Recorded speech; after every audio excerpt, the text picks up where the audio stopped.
sitting in my attic.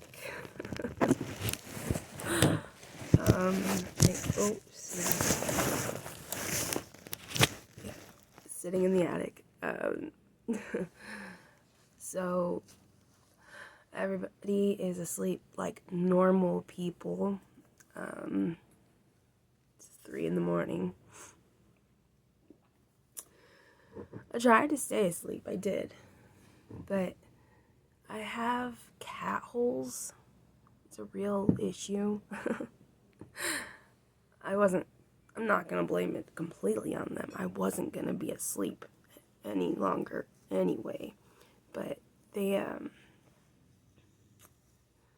got on this table in my bedroom and got into a kerfuffle of sorts. And they knocked like this controller off, and it sounded like a bunch of glass shattered. That was not the case. The batteries flew out of this Xbox controller, and the back panel flew off it, and all of it hit the ground at once, and it just sounded like shattering. But anyway, I'm awake and everyone's asleep. So I'm sitting in the attic because yesterday I lit a candle and danced my butt off for 4 hours in the kitchen while wearing socks, thinking I'm quiet. But it kind of sucked. So now this is today's plan. I'm really sad. I don't know if you can see it, but you probably can't. Today Jeremy goes home. He goes back to Kansas, so we bring him back today. And it's always sad. But the next time I get to hug him, he's gonna be 18. He's gonna be a full-grown man. He's such a good person, and I know, like, I would hope everybody feels that way about their children, but he is. He's such a freaking enlightened soul. Anyway,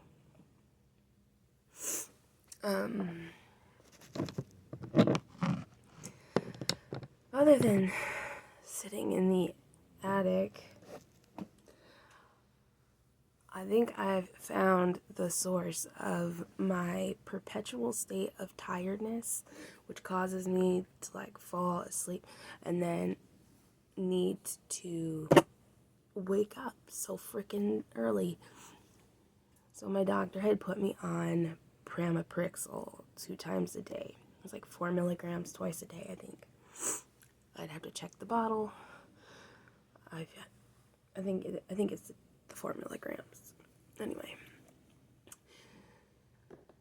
when I tell you the tiredness is real, and the solution from the manufacturer is diet and exercise, because that will improve your energy levels despite this medication making you freaking tired. I just, what? If you're chemically inducing tiredness and sleepiness and passing out and fainting, I don't think me doing some crunches and going for a walk is gonna help. I think that's gonna make me more tired. On top of that, I looked at if I can just stop taking it, and apparently if I just stop taking it, it can cause fever and sweats and uncaring and suicidal thoughts and rage and all these things. Oh my gosh, I just have my restless legs. At least when I had restless legs, they were getting exercise more. I'd rather have some restless legs than be taking this medication, which is primarily for Parkinson's, and not have this sleep issue. I can't be passing out at random freaking times. Like, it's even documented that people on this medication have passed out during driving. Just like, poof, we're gone.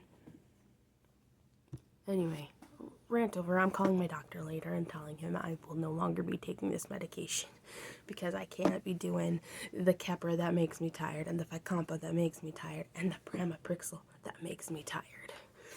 It just feels like a really bad concoction, and I just can't do the sleepiness anymore.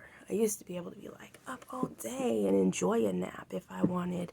Now I feel geriatric in a unoffensive way, please. I feel like I just need to be in bed sleeping, and if I'm not in bed, I'm on the couch conked out with my eyes just like closed, getting a little tap, and I'm like, or in the car when we're driving, just sitting there with my head bobbing around because I can't freaking stay awake. I do not think that medication should do that, unless, of course, they are meant to be doing that. Rant over on the medication. Hang on. Okay, sorry.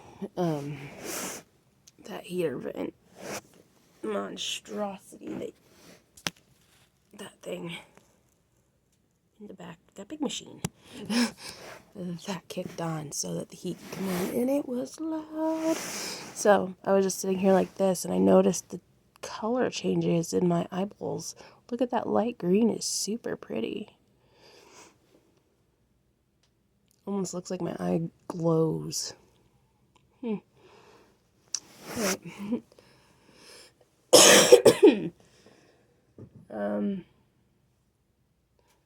I guess that was a good time, because it was like, hey, bitch is done ranting about PRAMOPRIXOLE.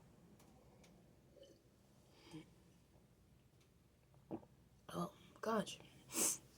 Okay.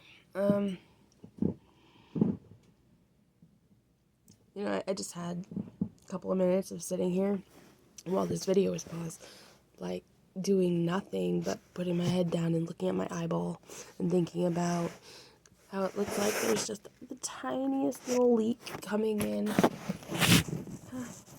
really should have thought of that something, but then it wouldn't be me. I painted my nails last night, and after I did so, because I have this neon yellow and this neon orange, and I was like, I want to put them together somehow, and so I did. And the yellow, after it dried, went from neon yellow to earwax yellow. And when I wake up, it is even darker, so that's lovely. And then Jeremy's like, it looks like candy corn. So, yep, I think I'm gonna take, some of the neon pink that I have and kind of like do something around the outside. I don't know. Maybe I'll put like little heart. Maybe I'll take it all off. Who knows? I'm not girly enough to be girly. I just replaced my nail polishes not too long ago because I had literally had some of the nail polishes I had since I was 16, and I've just been lugging them around, making sure that they stay good. They probably weren't good, even though I'm like, I'm making them stay good. I was just putting nail polish remover in them every time they got stringy and lumpy. It's one of the things that I've been breaking is hoarding tendencies.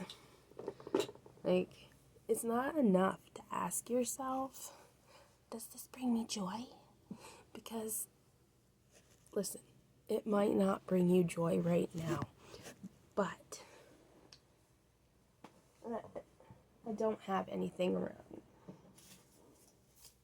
I have a piece of trash. I'll use this piece of trash. I could say, this sticker back does not bring me joy right now, but in the future, I might want to draw. And I might get my sketch pad out and put it on there, and I can trace it and make a cool little thing and give it a face and blah, blah, blah, blah, blah, etc. It's not enough to just not bring you joy. You really, really have to. Like, I feel like in my family we really have to, because I can only speak for my family or myself. I can only speak for myself. I can only view everybody else, anything else. I see the potential to make something out of everything. And if I'm ever homeless and I have nothing and I need to create a home and things to put in that home, that is a wonderful trait to have. But when I have successfully acquired a place to live and I am sustaining a household, I do not need to keep everything because I don't need it. And there's always that little, you might need it. You could do this out of it. Like, I went through my jars in the past 2 weeks. I've gone through them twice. And I've cut them in half. Because I didn't need every pickle jar, every olive jar, every hot sauce jar, every bang bang sauce jar, every Welch's sparkling grape juice jar. I didn't need all of the nacho cheese jars. You know, I got rid of half and then I got rid of half again because damn. And now I want to say I have more space, but realistically I don't. I had them Tetris just right. So now it's just the same but with less. I wonder, just like, I know they say hoarding is a mental issue, like it's a mental illness. I don't want to say illness, I think I'm saying it wrong, but it has to do with your mentality. And I feel like, I don't know, maybe people inherit it, but also maybe it's acquired in ways like when people grow up and they don't have food, how when they get older they start hoarding food, or they like eat everything, put stuff away and stash it, you know, because they didn't have it. Maybe it's the same kind of thing. We didn't have this growing up, so now I'm going to keep all of this so I can make sure that it's always on hand. I don't know. It feels frustrating. But I know there's hoarding that takes place on certain levels of my family, and I know that I have tendencies, or like the thought that I will create things, when in reality I just collected 12 egg crates that I was going to make Astera candles in, but Astera was 6 months ago, and oops, there's next time, and then next time I have 24, and it's just where that rule, it got implemented. It's not enough to not bring me joy. Am I literally going to use it? What is the practicality? And if it's been sitting there more than 4 weeks, get the fuck rid of it. Anyway, I don't know why I started talking about this, but I did, so.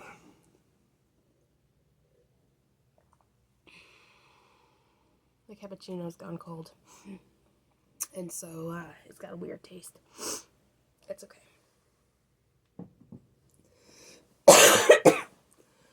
I'm so tired of, this, like, drowning sensation. I thought I kicked Mr. Mucinex guy out, but it seems like he, is one of them types that lays eggs, and he laid eggs deep down in the burrows of my body, and now I could just be sitting here, and mucus attack, rah! Oh, and Dayquil doesn't help, Benadryl doesn't help. This is a ride it out deal. I wish people would cover their mouths when they coughed and sneezed, because not everybody enjoys getting sick. Alas, that is not the case, so I'm thinking I'm going to probably invest in some face masks for work, because, damn, that's where I get sick, is work. I think everybody can say that. Hang on. Okay. I had cough again, but also, like, Excuse me. Had to get my bearings a little. I'm making it, like a deal here where I look into something every day.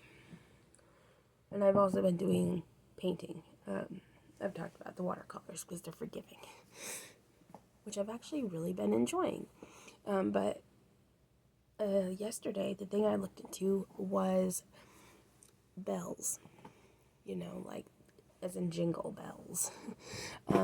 They actually have a really, really interesting meaning in not only, like, folklore and all that, but, right down into, like, different Indian tribes, down into just knowing if your wife was home.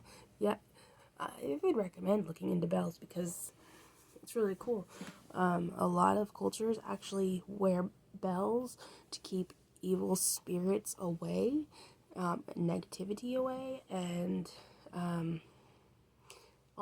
alternatively to attract good spirits to communicate with, which I thought was kind of interesting. But there's like so many things, so many cultures that incorporate bells. I personally, I have bells on all of my doors for my own reasons. But like, I think it's interesting. And then I made an anklet of bells because I was dancing yesterday, and I was like, oh my gosh, it would be so cool if while I'm dancing to some Omnia and doing like these tribal dances that I had like little bells to go with it. And so I made it, and then I fidgeted it a lot and pulled it off. So there's that. I'll have to make a better quality one. It was literally a piece of string tied around 6 bells, tied around my ankle. But I've been talking for almost 20 minutes, so I'm gonna go. Either listen to music or my audiobook, because I found the second one of the series that I'm listening to for free on Spotify. So I'm listening to it there because I listened to the first one on Audible. Now I just gotta find the third one because I'm really enjoying these books. Second one's a little strange, not gonna lie. I know I said I'm gonna go, but the second one, like, the narrator is like this old man, and he does all these little voices and everything, which is really great. And honestly, he's the reason that I decided to listen to the first one. It's just the way he read about it. But in the second one, the main character is more of age and coming into, like, her sexuality, as it were. And, hearing an old man talk about it is a little weird for me. Just, like, describing the astral sex scene that there was a little weird. And it wasn't, like, an actual sex scene, but, like, the descriptors that were being used were coming out of this old man that I see sitting with a corncob pipe and a little vest with his white hair and, you know, rocking back and forth, talking about Delphine and the Gree man. Anyway, I'm gonna go for real now.